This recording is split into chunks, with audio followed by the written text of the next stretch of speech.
गुरुदत्त भक्तिधाम मंदिरात संरक्षण भिंत व सुशोभीकरण कामाचा भक्तिमय शुभारंभ। गुरुदत्त भक्तिधाम मंदिरातून संस्कारित पिढी घडेल, आमदार संग्राम जगताप। संत किसनगिरी नगर पाईपलाईन रोड येथील गुरुदत्त भक्तिधाम मंदिर येथे संरक्षण भिंत व सुशोभीकरण कामाचा शुभारंभ अत्यंत भक्तिमय वातावरणात संपन्न झाला। आमदार संग्राम जगताप यांच्या हस्ते नारळ वाढवून या पवित्र कार्यास सुरुवात करण्यात आली। यावेळी आमदार संग्राम जगताप म्हणाले की गुरुदत्त भक्तिधाम हे केवळ मंदिर नसून भाविकांचे श्रद्धास्थान आहे। 2018 साली स्थापनेनंतर या मंदिरामुळे परिसरात धार्मिक व आध्यात्मिक वातावरण निर्माण झाले आहे। मंदिरातून घडणारी नवीन पिढी देशाचे उज्ज्वल भविष्य घडवेल।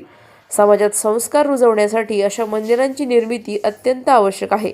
गुरुवर्य भास्करगिरीजी महाराज यांच्या आशीर्वादाने मंदिर परिसर भक्तिमय व आध्यात्मिक ऊर्जेने भारावून गेला असून यामुळे संपूर्ण परिसरात शांतता व सकारात्मकतेचे वातावरण निर्माण झाले आहे।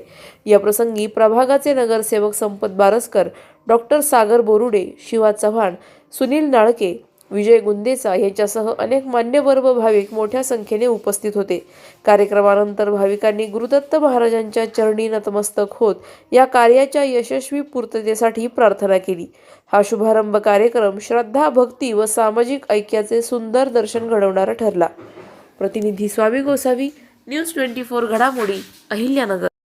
पाईपलाईन रोड परिसरामध्ये असणाऱ्या आपल्या सर्वांचं श्रद्धास्थान किसनगिरी मंदिर, किसनगिरी नगर परिसरामध्ये माझ्या मंदिराच्या प्रांगणामध्ये वर कंपाऊंड व सुशोभीकरण कामाचा शुभारंभ आज आपल्या सर्वांच्या उपस्थितीमध्ये संपन्न झालेला आहे। आता संपत दादांनी आपल्याला एक व्यापक स्वरूपामध्ये माहिती देण्याचा प्रयत्न देखील या कार्यक्रमात केलेला आहे। आपल्याला सर्वांना ज्ञात आहे, आपण सर्वांनी सांगितलं की 2018 साली या मंदिराची निर्मिती झाली, स्थापना झाली आणि हळूहळू या परिसराला चांगल्या प्रकारचे वैभव मंदिराचे रूपाने मिळाला। त्यावेळी आपण पाहतो की अगदी थोडकी बोटावर मोजण्याची लोक होती, लोक रवासा करतात। आज या मंदिराच्या एक चांगल्या प्रकारे लोकांना या परिसरामध्ये एक चांगलं आध्यात्मिक धार्मिक वातावरण म्हणून लोकही या परिसरामध्ये मोठ्या प्रमाणात रवासा करतात आणि आपल्या सर्वांना ज्ञात आहे या संपूर्ण परिसर पूर्वी संपर्काला तिथे येण्याकरता कारण लोक फार घेत नव्हते, पण मंदिर निर्माण झाल्यानंतर सगळ्यांचा प्रयत्न होता की तर चांगल्या प्रकारे काम झालं पाहिजे, म्हणून कुठला ना कुठला निधी उपलब्ध करून आज या ठिकाणी आपल्याला इथे येण्याकरता जो छोटा पूल होता तो काढून मोठा पूल उभा केला।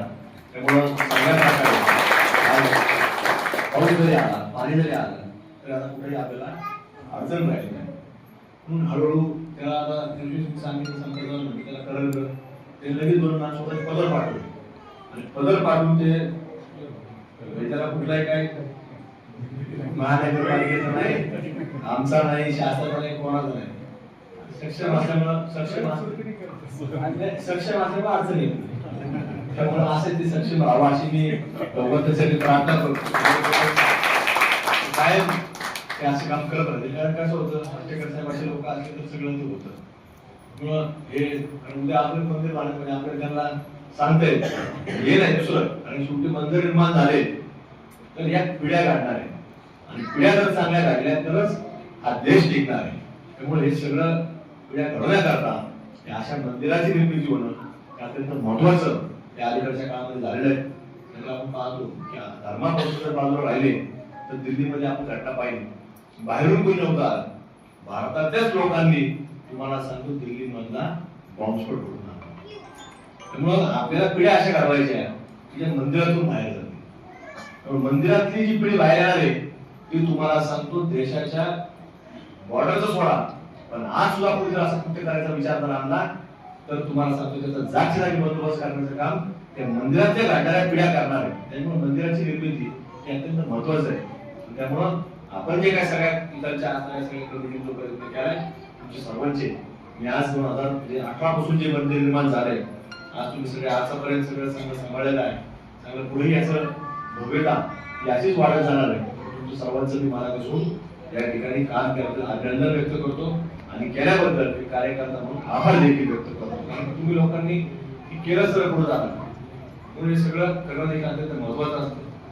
आज सगळ्यांचं आज आपण जरी येऊ शकले नाही, आदरणीय गुरुवर्य भास्कर महाराज जेव्हा ठिकाणी येऊ शकले नाही, तरी देखील त्यांचा आशीर्वाद हा आपल्या संपूर्ण भक्त मंडळींबरोबर आहे, आपल्या सर्वांवरती आहे. आणि आज त्यांच्यासारखी माणसं या जिल्ह्यामध्ये आहेत, आपल्या सर्वांचं भाग्य आहे. एक फार मोठं एक वेगळं अध्यात्म धर्मामध्ये वैभव आहे. आणि अशा लोकांमुळं आज कुठेतरी ही धर्माची विचारधारा, आज आमच्यासारख्या कार्यकर्त्यांना मार्गदर्शन करण्याचं काम, वेळोवेळी सूचना देण्याचं काम बाबाजींसारखे लोक आज करतात. आणि त्यांच्या माध्यमातून त्यांच्या विचारधारानं ते आजही त्यांचं कार्य आपल्या सर्वांचं सुरू आहे. तेच येणार होते, पण त्यांच्या मातोश्रीची तब्येत थोडी काल दुपारपासून अचानक थोडी जास्त खराब झाल्यामुळं आज ते या ठिकाणी येऊ शकले नाहीत. पण निश्चित तुम्हाला ते अनेक वेळा या ठिकाणी ज्याच्या वेळेला नगरला दौरा असेल, कुठे इथून नगरमध्ये पुढे जाणार असतील, तर त्याच्या वेळेला त्या ठिकाणी ते येऊन जातात. त्यामुळे या मंदिराला तेवढंच पावित्र्य, तेवढंच एक कुठेतरी आज एक चांगल्या प्रकारचे वैभव बाबाजींच्या मार्गदर्शनाखाली निर्माण झाल्यामुळे आज आपल्याला आहे. आम्ही दरवर्षी पाहतो की चांगले कार्यक्रम, अन्नदानाचे कार्यक्रम, इतके लोकांशी थोडंसं देवगडला शिस्त आहे, कशाच प्रकारची शिस्त आहे.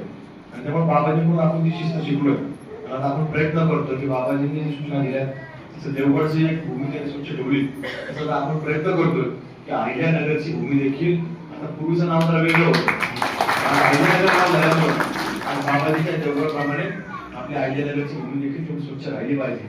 त्यामुळे आपल्या सर्वांचा सहयोग आपला असला पाहिजे. त्याच्यामध्ये कुठेही कुणी कचरा टाकू नये, कुणी टाकत असेल तर टाकू देऊ नये. वडाचा फुल चांगला केलाय, वरून खाली पिशवी फेकू नका, तुम्ही घाण टाकू नका. वडाला पुरुष माणूस चालून त्या हातात कचऱ्याची पिशवी देऊ नका, काही जाताना ते वडे टाकून दे, तसं काही करू नका. जे आपली कचरा गाडी सकाळी येते ना, त्याच्याशिवाय कुठे कचरा टाकायचा नाही. आली नाही संपर्काला संपर्क करा, इथं डॉक्टर साहेबांना संपर्क करा, किंवा त्यांना करा. बाळासाहेब दादा आज काही या कारणामुळे येऊ शकले नाही, त्याला संपर्क करा. बाकी यादव जे आहेत, धवन जे आहेत, रावचाचा आहे, सगळे लोक आता मला आपण संपर्क करायला पाहिजे. कुठली अडचण असेल सांगितलं पाहिजे, गाडी येत नसेल, काही कुठली अडचण असेल तसं ते लोक त्यांनी कलरवाला परस्पर पाठवला, काही पाठवून दिली परस्पर, तुम्ही गाडी करू नका, ते काय अडचण नाही. हो आहे का नाही, काय अडचण नाही संपत आला. त्यामुळं हे सगळं काम करण्याकरता आपल्याला चांगल्या प्रकारे करावं लागतं. कारण आता येताना मी जीसीबी पाहिले 2 रवी, आपण देखत होतो जीसीबी, 2 जीसीबी होते. मी तर काय झालं काय नाही, ते सगळं आता रस्ता मोठा केला त्याला ते साफसफाई झालं, ते सक्षम असल्यामुळे काय झालं आपल्याला पण अडचण येत. त्यामुळे हे सगळं असं कार्य हे आपलं चालू असतं पाहिजे. आज बाबाजींच्या आशीर्वादाने जे मंदिर निर्माण झाले, तसं आज शहरात देखील एक चांगल्या प्रकारे या मंदिराच्या निर्मितीमुळे कुठेतरी एक आशीर्वाद मिळतो, चालना मिळते, एक नवीन चांगल्या विचाराची एक प्रेरणा. कारण आपण पाहतो की एक ऊर्जा देखील निर्माण होणं गरजेचं असते. आणि ती मंदिराच्या निर्मितीमुळे सकारात्मक ऊर्जा ही निर्माण होण्यामध्ये मदत होत असते. त्यामुळे तुम्ही सगळेजण या मंदिराच्या माध्यमातून ज्या ज्यावेळेला आपण दर्शन घेतो, पुढे जातो, तर एक सकारात्मक ऊर्जा आपण पुढे घेऊन जात असतो.